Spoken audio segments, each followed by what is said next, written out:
البرکات وَكَانُوا لَنَا عَابِدِينَ۔ صلوات ارشاد فرمائیں۔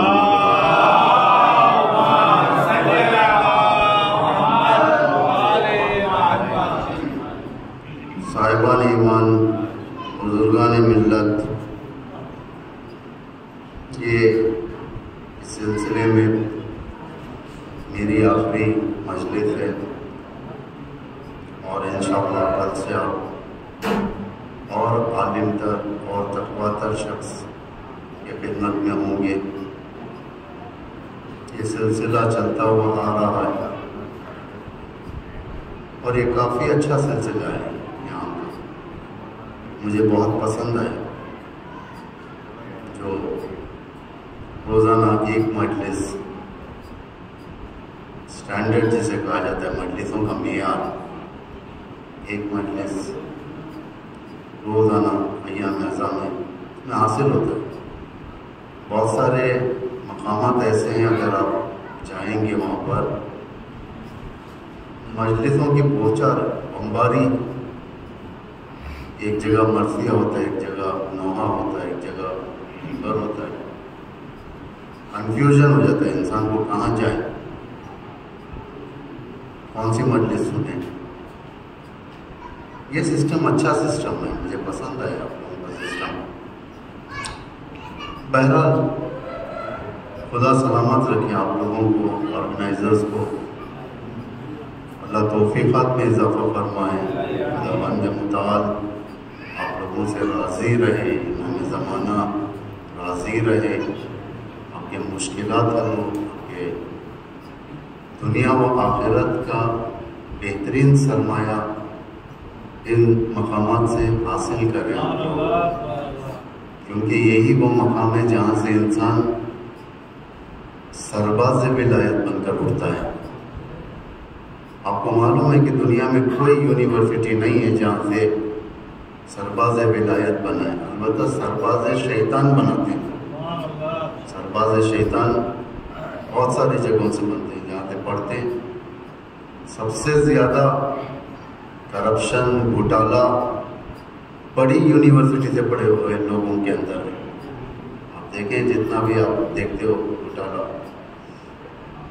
Crime rate, زیادہ کرائم وہی کرتا ہے جو زیادہ قانون کو جانتا ہے اور زیادہ حالات کو پہچانتا ہے۔ لیکن ابو عبداللہ حسین علیہ السلام کی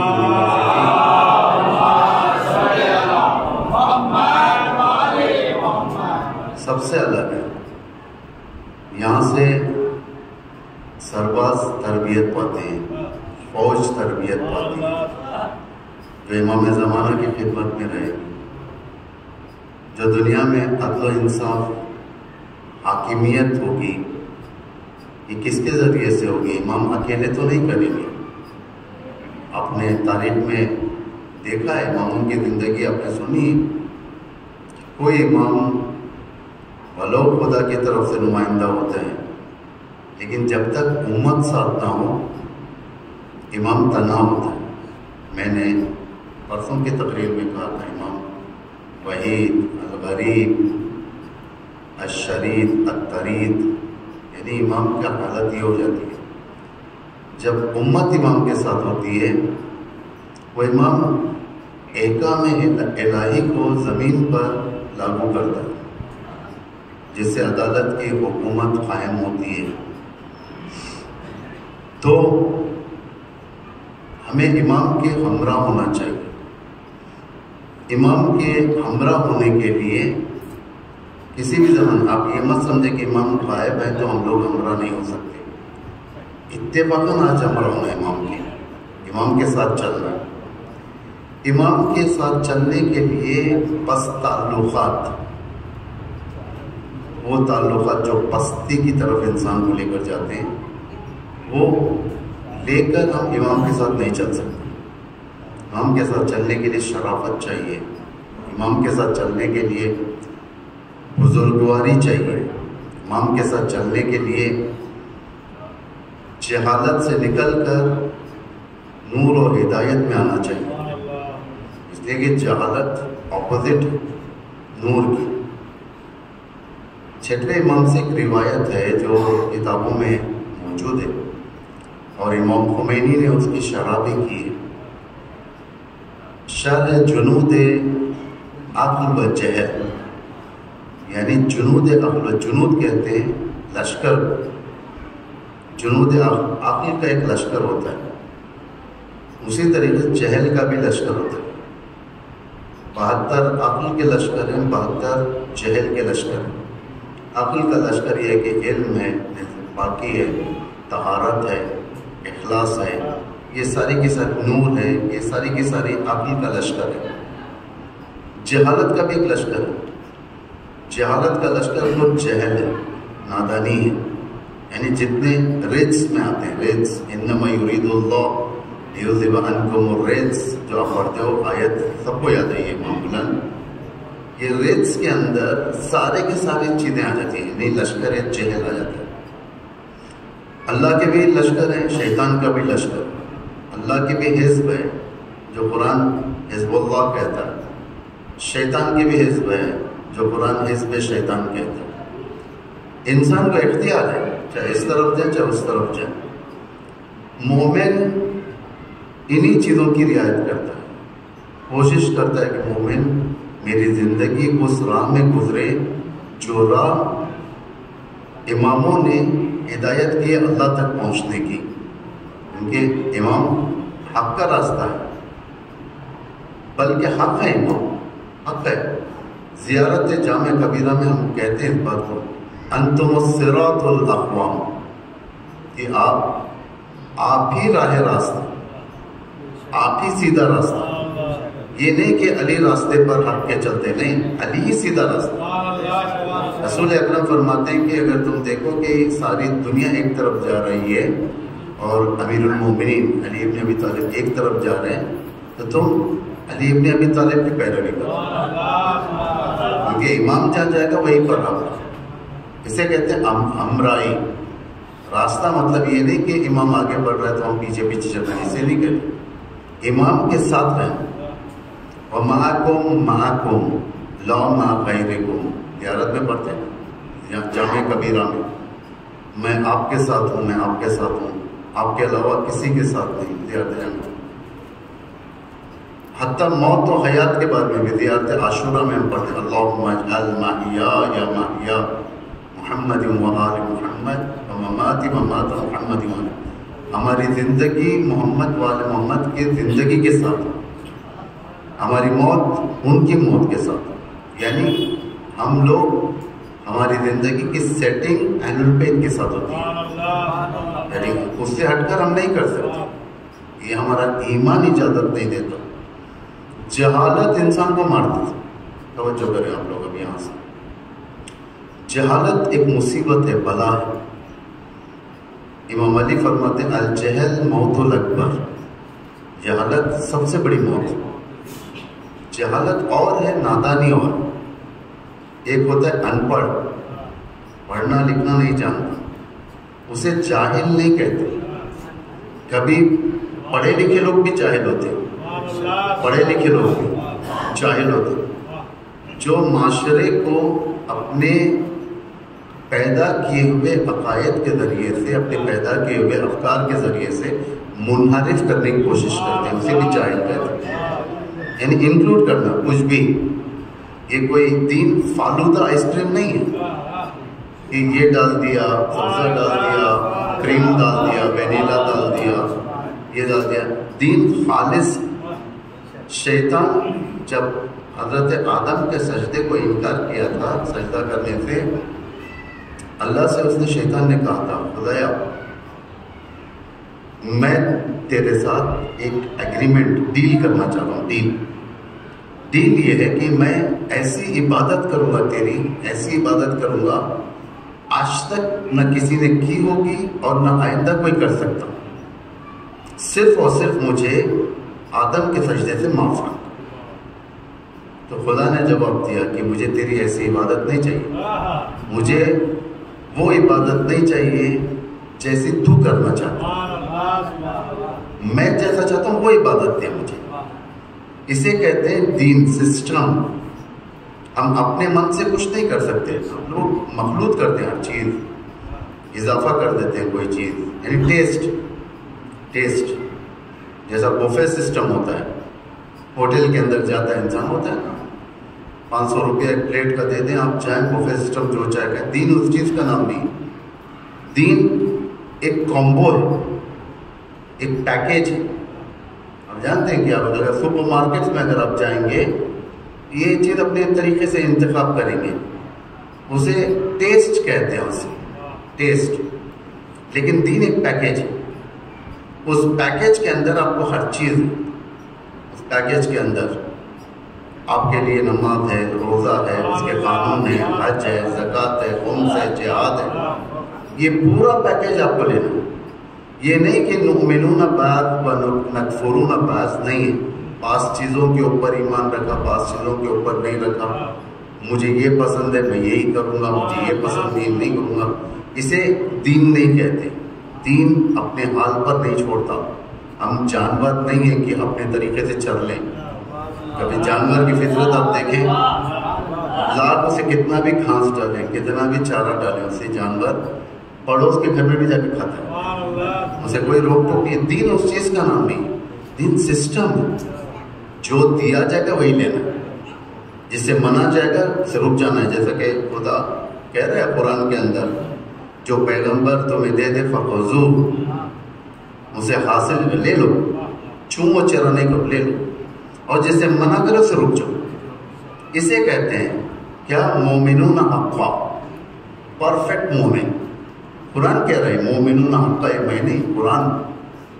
کافرون حقا، پرفیکٹ کافر ہوتا ہے نا، ایک ایسا کافر ہوتا ہے جو واقعاً اس کے اندر نشانیاں پائی جاتی ہیں کافر کی، دشمنی کرتا ہے اسلام سے، خدا سے دشمنی کرتا ہے، بندوں سے عدالت میں نہیں کرتا، کچھ نہیں کرتا، سب اسے ایسے کو قرآن کہتا ہے کافرون حقا، پرفیکٹ کافر ہے، پرفیکٹ مین جیسا ہم لوگ کہتے ہیں، یہ پرفیکٹ آدمی ہے، ویسا قرآن بھی کہہ رہے پرفیکٹ کافر، پرفیکٹ مومن۔ ہم کو کیا بننا ہے اس کے اندر؟ پرفیکٹ مومن۔ وہ مومن نہیں بننا ہے جو نؤمنون بعض و نکفرون بعض، بعض چیزیں اچھی لگی تو لے لیا، بعض چیزیں چھوڑ دیا، ایسا ایمان ہم کو نہیں چاہیے۔ جہالت ان چیزوں کی طرف لاتی ہے، جہالت۔ اگر ہم کوئی چیز اضافہ کر دیتے ہیں، مثلا بہت ساری چیزیں، میں نام لینا نہیں چاہتا، آج کل بہت ہیں خرافات، دنیا کے اندر دیکھیں کتنے خرافات ہیں، آئے دن ایک نیا ماتم نکلتا ہے، کبھی ٹیوب لائٹ کا ماتم نکلتا ہے، کبھی مٹکے کا ماتم نکلتا ہے، کبھی کیا ماتم نکلتا ہے۔ یہ جہالت کی علامت ہے، یہ جہالت کی علامت ہے۔ یہ لوگ دین حاصل نہیں کر سکتے، یہ لوگ دین کو سمجھ نہیں سکتے۔ دین سمجھ کہاں سے آئے گا؟ جہاں سے مرکز دین اہل البیت، اہل البیت ہوتے ہیں، وہاں سے انسان دین حاصل کرتا ہے، وہاں سے انسان اپنے اندر دین کو تحمیل کرتا ہے۔ توجہ کریں آپ لوگ، کوئی معمولی بات نہیں۔ جہالت انسان کو برباد کر دیتی ہے۔ اس کی نشانیاں ہیں، میں نشانیاں بتاؤں گا جہالت کی نشانیاں۔ ایک جہالت کی، جاہل کی نشانی ہے کہ لالچ اس کے آنکھوں کو بند کر دیتی ہے، یعنی اب اسے کچھ نہیں دکھتا، جو بھی مانگے گا، جو بھی چاہے گا وہ کسی بھی طریقے سے حاصل کرے۔ جائے گا، دیکھے گا باہر ایک انسان BMW میں جا رہا ہے تو اب اس کی طرف نگاہ رہے گی، وہ کار مجھے چاہیے، یعنی دوسروں کے اوپر نگاہ۔ اس لیے کہا جاتا ہے کہ اپنے تھالی میں دیکھا کرو کھانے میں، دوسروں کے تھالی میں دیکھو گے تو بھوک نہیں مٹے گی۔ انگریزی میں بھی ایک محاورہ ہے، میں آپ کے لیے کہتا ہوں، The grass on other land are evergreen۔ Lakh تمہارا گھر کتنا ہی خوبصورت کیوں نہ ہو، دوسروں کے گھر اور زیادہ خوبصورت نظر آتے ہیں، دوسروں کا مال خوبصورت نظر آتا ہے، دوسروں کے ناموس خوبصورت نظر آتے ہیں، دوسروں کا پیسہ خوبصورت نظر آتا ہے، لاکھ اپنے پاس کیوں نہ ہو۔ یہ لالچ بھیجتی ہے، ایک کاش مجھے وہ مل جائے، ایک کاش مجھے یہ چیز مل جاتی۔ سورہ قصص میں آیت 79 آپ نے سنا ہوگا قارون وغیرہ کے بارے میں، قارون، سامری، قارون، یہ سب